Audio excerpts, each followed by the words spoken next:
Friends ಎಲ್ಲರಿಗೂ ನಮಸ್ಕಾರ. Kannada life ಸ್ಟೋರಿನಿಂದ ಪ್ರತಿಯೊಬ್ಬರಿಗೆ ತುಂಬ ಧನ್ಯವಾದಗಳು. Thank you so much universe. ದಾಂಪತ್ಯದಲ್ಲಿ ಈ ಕೆಟ್ಟ ಅಭ್ಯಾಸಗಳಿಂದ ದೂರವಿರಿ. ದಾಂಪತ್ಯ ಬದುಕಿನಲ್ಲಿ ಹೊಂದಾಣಿಕೆಯೇ ಮುಖ್ಯ. ಈ ಕೆಲವು ಕೆಟ್ಟ ನಡತೆಗಳು ಸಂಬಂಧದಲ್ಲಿ ಬಿರುಕು ಮೂಡುವಂತೆ ಮಾಡುತ್ತದೆ. ಎಚ್ಚರಿಕೆ: ಬದುಕಿನಲ್ಲಿ ಮಹತ್ತರ ಘಟ್ಟಗಳಲ್ಲಿ ಮದುವೆ ಕೂಡ ಒಂದು. ಹೊಸ ಪರಿಸರದಲ್ಲಿ ಹೊಸ ಕನಸಿನೊಂದಿಗೆ ಹೊಸ ಪರಿವಾರದ ಜೊತೆಗೆ ಜೀವನ ನಡೆಸುವ ಸುಮಧುರ ಬಂಧ ಮದುವೆ. ಇಲ್ಲಿ ಮುಖ್ಯವಾಗಿ ಬೇಕಾಗಿರುವುದು ಸಂಗಾತಿ ಅಥವಾ ಪತಿಯೊಂದಿನ ಅನ್ಯೋನ್ಯತೆ, ಕುಟುಂಬದೊಂದಿಗಿನ ಹೊಂದಾಣಿಕೆ. ಇದಕ್ಕೆ ಆಧಾರ ನಂಬಿಕೆ. ಸಂಬಂಧದ ಮೂಲ ಬೇರು ನಂಬಿಕೆ. ಹೀಗಾಗಿ ಬಂಧ ಗಟ್ಟಿಯಾಗಬೇಕಾದರೆ ಒಬ್ಬರನ್ನೊಬ್ಬರು ಕಣ್ಣು ಮುಚ್ಚಿ ನಂಬುವಷ್ಟು ಗಡತೆ ಇರಬೇಕು. ಕೆಲವೊಮ್ಮೆ ಗೊತ್ತಿದ್ದು ಗೊತ್ತಿಲ್ಲದು ತಪ್ಪುಗಳು ಅಪನಂಬಿಕೆ ಬರುವ ಸನ್ನಿವೇಶಗಳು ಎದುರಾಗುತ್ತವೆ. ಅಂತಹ ಸಂದರ್ಭಗಳಲ್ಲಿ ಅದನ್ನು ಸರಿದುಗೊಳಿಸಿಕೊಂಡು ಹೋಗುವ ಚಾತಿ ಇಬ್ಬರು ಇರಬೇಕು. ಜೊತೆಗಿದ್ದಾಗ ಫೋನಿಗೆ ಹೆಚ್ಚು ಗಮನ ಕೊಡುವುದು ಅಥವಾ ಕಚೇರಿಯಲ್ಲಿ ಹೆಚ್ಚು ಸಮಯ ಕಳೆಯುವುದು, ನಿಮ್ಮ ಸಂಗಾತಿಯ ಜನ್ಮದಿನವನ್ನು ಮರೆತು ಬಿಡುವುದು ನೀವು ತೊಡಗಿಸಿಕೊಳ್ಳಬಹುದಾದ ಕೆಲವು ಕೆಟ್ಟ ಅಭ್ಯಾಸಗಳು. ಇವು ಅತಿಯಾಗಿ ಅಸಮಾಧಾನದ, ಪ್ರತ್ಯೇಕತೆ ಮತ್ತು ತೀವ್ರ ಜಗಳಗಳಿಗೆ ಕಾರಣವಾಗಬಹುದು. ಅಂತಹ ವರ್ತನೆಗಳು ಸಂಬಂಧವನ್ನು ಹಾಳು ಮಾಡುತ್ತದೆ, ಪ್ರೀತಿಯ ಮೇಲಿನ ನಂಬಿಕೆಗೆ ಧಕ್ಕೆಯುಂಟು ಮಾಡುತ್ತವೆ. ಹಾಗಾದರೆ ಇವೆಲ್ಲ ಅಭ್ಯಾಸಗಳು ದಾಂಪತ್ಯಗಳ ನಡುವೆ ಬಿರುಕು ಮೂಡಲು ಕಾರಣವಾಗುತ್ತದೆ ಎನ್ನುವುದು ತಿಳಿದುಕೊಳ್ಳಿ. ಸರಿಯಾಗಿ ಸಂವಹನ ನಡೆಸದೇ ಇರುವುದು. ಎಂದ ಮೇಲೆ ಪತಿ ಪತ್ನಿ ಎಂದ ಮೇಲೆ ಇಬ್ಬರ ಜೀವನದ ಹಾದಿ ಒಂದೇ ಆಗಿರುತ್ತದೆ. ಇಬ್ಬರ ನಡುವೆ ಯಾವುದೇ ರೀತಿಯ ಮುಚ್ಚುಮರೆಯ ಅವಕಾಶ ಇರುವುದಿಲ್ಲ. ಒಳ್ಳೆಯದು, ಇರದಿರುವುದೇ ಒಳ್ಳೆಯದು. ಯಾವಾಗಲೂ ಸರಿಯಾಗಿ ರೀತಿಯಲ್ಲಿ ನಿಮಗೆ ಸಂಬಂಧಪಟ್ಟ ವಿಚಾರಗಳನ್ನು ನಿಮ್ಮ ಸಂಗಾತಿಯೊಂದಿಗೆ ಹಂಚಿಕೊಳ್ಳುವುದಿಲ್ಲವೋ ಅಲ್ಲಿ ನಂಬಿಕೆಯ ಗೋಡೆ ಕುಸಿಯುತ್ತದೆ. ನಿಮ್ಮ ಸಂಗಾತಿಗೆ ನಿಮ್ಮ ಬಗ್ಗೆ ಬೇಜಾರು ಮೂಡುತ್ತದೆ. ಜೊತೆಯಿದ್ದಾಗಲೂ ನಿಮ್ಮದೇ ಪ್ರಪಂಚದಲ್ಲಿ ಮುಳುಗಿದಾಗ ಒಲವು ಕಡಿಮೆಯಾಗುತ್ತದೆ.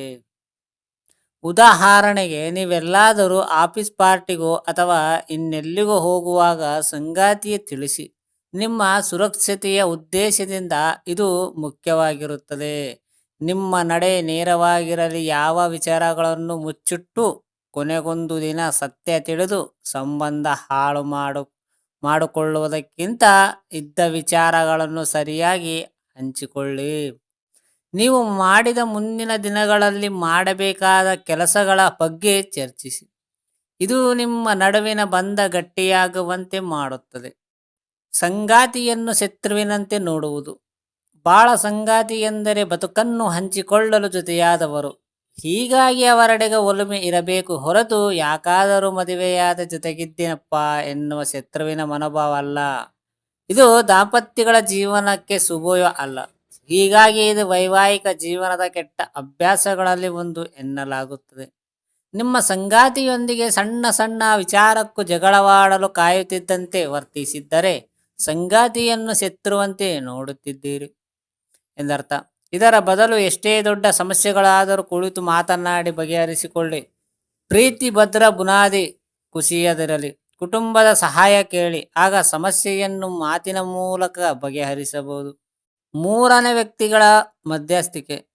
ದಾಂಪತ್ಯದಲ್ಲಿ ಪ್ರತಿಯೊಂದು ವಿಚಾರಗಳಲ್ಲೂ ವಿನಿಮಯವಾಗಬೇಕಾಗಿರುವುದು ಪತಿ ಪತ್ನಿಯರ ನಡುವೆ ಮಾತ್ರವೇ. ಹೀಗಿದ್ದಾಗ ನೀವು ಪ್ರತಿ ನಿರ್ಧಾರವನ್ನು ಮೂರನೇ ವ್ಯಕ್ತಿಗಳಿಂದ ಪಡೆಯುತ್ತಿದ್ದರೆ ನಿಮ್ಮ ಸಂಗಾತಿಗೆ ಹಿಡಿಸುವುದಿಲ್ಲ.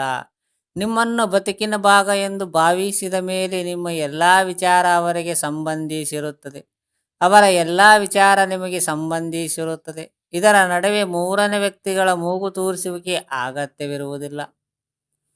ತೀರ ಸಂಕಷ್ಟದಲ್ಲಿ ಅಥವಾ ದೊಡ್ಡ ನಿರ್ಧಾರಗಳನ್ನು ತೆಗೆದುಕೊಳ್ಳುವ ಸಂದರ್ಭದಲ್ಲಿ ಆಪ್ತರ ಸಲಹೆ ಕೇಳಿ ಹೊರತು ಎಲ್ಲದಕ್ಕೂ ಇನ್ನೊಬ್ಬರ ಅವಲಂಬನೆ ವ್ಯರ್ಥ.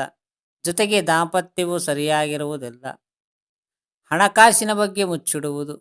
ಸಾಮಾನ್ಯವಾಗಿ ಪತ್ನಿ ಹೂಡಿಕೆ ಮಾಡುತ್ತಾಳೆ ಅಥವಾ ದುಂದು ವೆಚ್ಚ ಮಾಡುತ್ತಾಳೆ ಎನ್ನುವುದು ಯಾವ ಪತಿಗೂ ರುಚಿಸುವುದಿಲ್ಲ. ಬದಲಾಗಿ ಇದು ತಪ್ಪು ಗ್ರಹಿಕೆಯನ್ನು ಮತ್ತು ಜಗಳಗಳನ್ನು ಹೆಚ್ಚಿಸುತ್ತದೆ.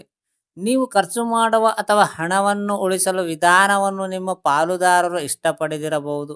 ಹೀಗಾಗಿ ನಿಮ್ಮ ಹಣಕಾಸಿನ ನಿಭಾವಣೆಗೆ ಬಗ್ಗೆ ಪತಿಗೆ ಕೆಲವು ವಿಚಾರಗಳೇನಾದರೂ ತಿಳಿಸಿ. ಯೋಗ್ಯವಾದ ಆರ್ಥಿಕ ಯೋಜನೆಯ ಸಂತೋಷದಿಂದ ದಾಂಪತ್ಯಕ್ಕೆ ದಾರಿ ಮಾಡಿಕೊಡುತ್ತದೆ. ಫ್ರೆಂಡ್ಸ್, ಅರ್ಥ ಆಯ್ತಾ ನಿಮಗೆ ಇಷ್ಟು ಸ್ಟೋರಿ? ಈ ಸ್ಟೋರಿ ಕೇಳಿದ ಪ್ರತಿಯೊಬ್ಬರಿಗೆ ತುಂಬ ಥ್ಯಾಂಕ್ ಯು ಸೋ ಮಚ್, ಧನ್ಯವಾದಗಳು. ವಿಶ್ವಾనికి కృతజ్ఞతలు.